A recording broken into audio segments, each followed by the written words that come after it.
প্রতি বছর এই জুন মাসে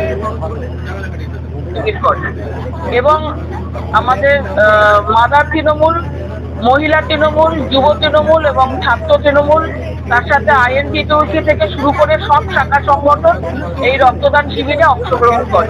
সবারই আলাদা আলাদা দিক থাকে এবং প্রত্যেক ওয়ার্ডের কাউন্সিলররাও এই রক্তদান শিবিরে অংশগ্রহণ করে। সবাই মিলেই আমরা একটা রাজারহাট গোপালপুরের যৌথ পরিবার, সবাই মিলেই আমরা এই রক্তদান শিবিরটা করি অদিতি মুন্সির নেতৃত্বে।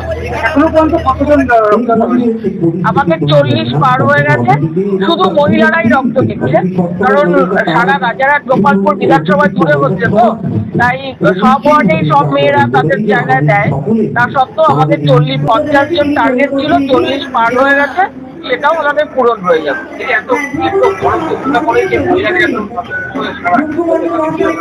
এটা হচ্ছে আমাদের রাজ্যের মুখ্যমন্ত্রী মমতা বন্দ্যোপাধ্যায়, তার উদ্যোগে মহিলারা একত্রিত হয়েছে এবং মমতা বন্দ্যোপাধ্যায় একমাত্র নেত্রী যিনি সারা বাংলার মেয়েদের উজ্জীবিত করেছেন। এবং মেয়েদের জন্য যে এতগুলো প্রকল্প, যে প্রকল্পগুলো কোনো রাজ্যে বা ভারতবর্ষে আগে কোনোদিনও কেউ চিন্তা করেনি যে মেয়েদের জন্য এত কিছু করা যায়। তার মধ্যে সব থেকে উল্লেখযোগ্য হলো লক্ষ্মী ভান্ডার, যেটা 2021-এর পরে মমতা বন্দ্যোপাধ্যায় করেছেন। তার আগে তো অনেকগুলো প্রকল্প আছে, আপনারাও জানেন, আমরাও জানি। আর সব থেকে বেশি উল্লেখযোগ্য হলো, আমি এই প্রচার মাধ্যমে বলতে চাই, আমরা মহিলারা আমাদের রাজ্যের যে মহিলা সভানেত্রী চন্দ্রিমা ভট্টাচার্য, তার নির্দেশেও আমরা কিন্তু প্রচুর সাংগঠনিক প্রোগ্রাম করি এবং আমাদের অঞ্চলের বিধায়ক অদিতি মুন্সি এবং আমাদের নেতা দেবরাজ চক্রবর্তী, তারা কিন্তু সারাক্ষণই আমাদের পাশে থাকে।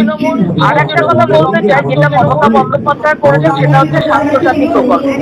যে প্রকল্পের মধ্য দিয়ে আমরা অনেকেই হয়তো জানি যে স্বাস্থ্যসাথী প্রকল্প আছে, যে এই কাজটা করে নিস বা করে নেব, কিন্তু তা নয়। এটা মমতা বন্দ্যোপাধ্যায় বলতে চেয়েছে যে একটা মেয়ে যখন জন্মগ্রহণ করে, এতদিন আমরা জেনে এসেছি যে মেয়েদের জন্মগ্রহণের পরে সে বাবার পরিচয় পরিচিত হয়, তারপরে সে হাজবেন্ডের বিয়ের পরে হাজবেন্ডের পরিচয় পরিচিত হয়। নিজস্বতা মেয়েদের কোনো আইডেন্টিটি ছিল না, যে নিজের বলে কিছু।